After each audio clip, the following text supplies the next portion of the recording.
rounds fired by Israeli troops for a second day on these protesters. The UN Security Council right now is holding an emergency meeting after 60 Palestinians were killed yesterday in these clashes, marking the deadliest day in Gaza in 4 years. Let's go straight to our senior international correspondent, Ian Lee, who joins us in Gaza. Day 2 of these clashes, the White House is putting the blame solely on Hamas.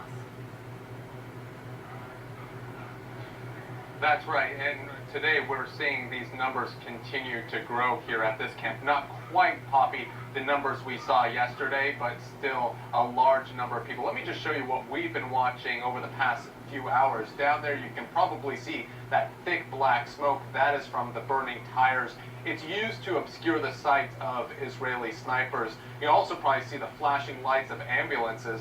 That's because every once in a while we'll hear a crack down there from a gun being fired, and the ambulances scramble to get the person and ferry them to hospital.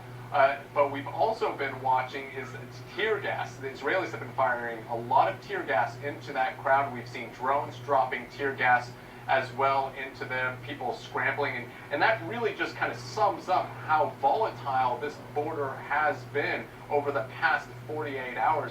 And you can see why there have been at least 60 people killed along this border, including 9 children, one of them a 14-year-old boy who had just finished up his school exams and was coming out here for the day. But the Israelis have been blaming Hamas for this violence. They say they're responsible for these people, but when you talk to the people out here, they say they're out here to vent their frustration.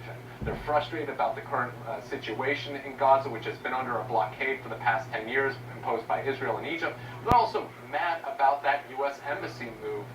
Something that Hamas said is the blood that we saw yesterday is on the hands of the Americans, although the Americans have also blamed Hamas. But the one thing we're watching, Poppy, is Hamas. They said that there is some retaliation imminent. We don't know what that is or when that will occur, but that's something we're going to keep a close eye on. Ian Lee, thank you for the reporting. Please, you and your team stay safe there on the border with Israel and Gaza. Let's go to the other side of the border. Our Oren Lieberman joins us now. Look, you just heard Ian saying Hamas is vowing retaliation imminently. What are you hearing from the Israelis?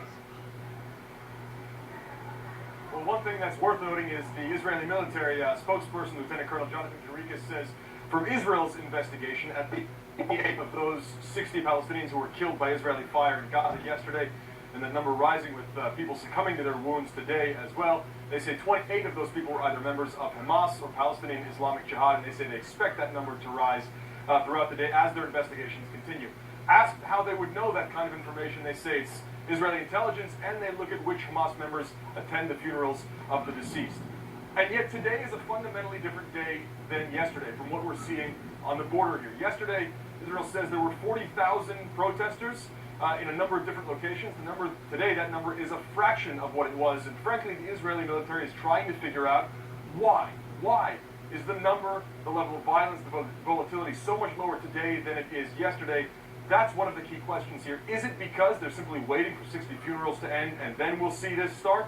Or has Hamas decided that's it for now? Hamas certainly, in terms of what we're seeing, has won the day in terms of the condemnation that's pouring in against Israel. You pointed out a UN Security Council meeting that has just begun. Meanwhile, the British, staunch allies of Israel, have said they would support an independent, transparent, outside investigation into Israel's use of live fire. Israel says that use of live fire is a last resort, that first they'll try to use tear gas and rubber bullets to disperse crowd, and only then will they try to use, or will they turn to live bullets. And yet we're seeing condemnation pour in. Palestinian leaders have called this, quote, a horrific massacre. Poppy. Also, the French President Emmanuel Macron condemning Israel's use of lethal force here.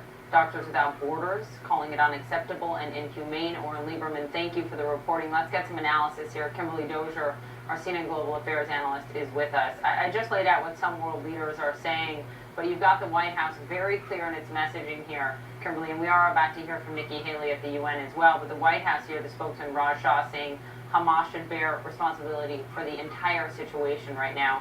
This, of course, was happening prior to the U.S. Embassy move to Jerusalem yesterday, but it was exacerbated. The clashes rose to the most deadly in 4 years yesterday in tandem with that embassy move. And yet, the move to Jerusalem of the U.S. Embassy did give Hamas a pretext that was a match to paper for these protests. The test of these will be to see, do they go on beyond today? Do they carry over to the West Bank?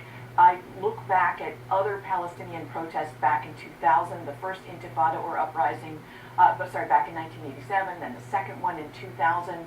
Those became Palestinian-wide phenomenon that were also followed throughout the Arab world. If those in the West Bank decide that they are resigned to their fate, that things can't be changed, then this becomes just unique to Gaza and just a flashpoint that Israel can basically drive on from.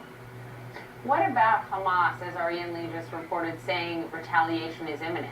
And what do you expect that would look like from what history has shown us? Well, they have had a history of building crude rockets that have managed to hit Israel's territory. A lot of those have been taken out by Iron Dome, but that still can become a harassing fire.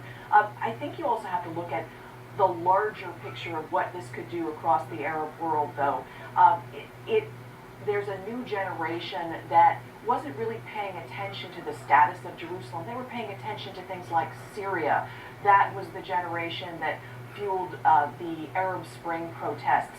Now this could become a new cause célèbre that not this week, not this month, but in the long term helps fill the ranks of extremists and also helps weaken U.S. allies who are sticking their neck out, people like King Abdullah in Jordan, to work with the United States. There is that striking picture from this week of King Abdullah standing next to Bibi Netanyahu amid all of this. The senior advisor to the president, his son-in-law, Jared Kushner, who spoke at the embassy opening yesterday in Jerusalem, pointed his finger at Hamas and said they are, quote, part of the problem, not part of the solution. But in essentially the same breath, in the same remarks, he said that peace is within reach, while saying that sort of half of the side of the table here is not part of the solution. So then what? Well, you see that what they're trying to do is divide and conquer, separate Hamas that rules Gaza from the Palestinian Authority in the West Bank, and trying to offer a path to Mahmoud Abbas, the head of the Palestinian Authority, to come back to peace talks. But he said you have to have East Jerusalem on the table. Now, a senior administration official I spoke to said that the status of East Jerusalem still could be part of future talks. But President Donald Trump hasn't articulated that. So from Abbas's point of view, he's got to hear some outreach to him, some sort of a concession. And I don't see the Israeli Prime Minister or the American President offering the kind of concession that would enable him to go back to his people and say, I'm not selling you out. I'm fighting for your cause. All that has been said by this administration is Jerusalem is the capital. You know, America recognizes Jerusalem as the capital of Israel. There's been no talk about what would happen to East Jerusalem. Kimberly Dozier, bottom line on this, negotiations, talks, any chance they restart at least in the coming months?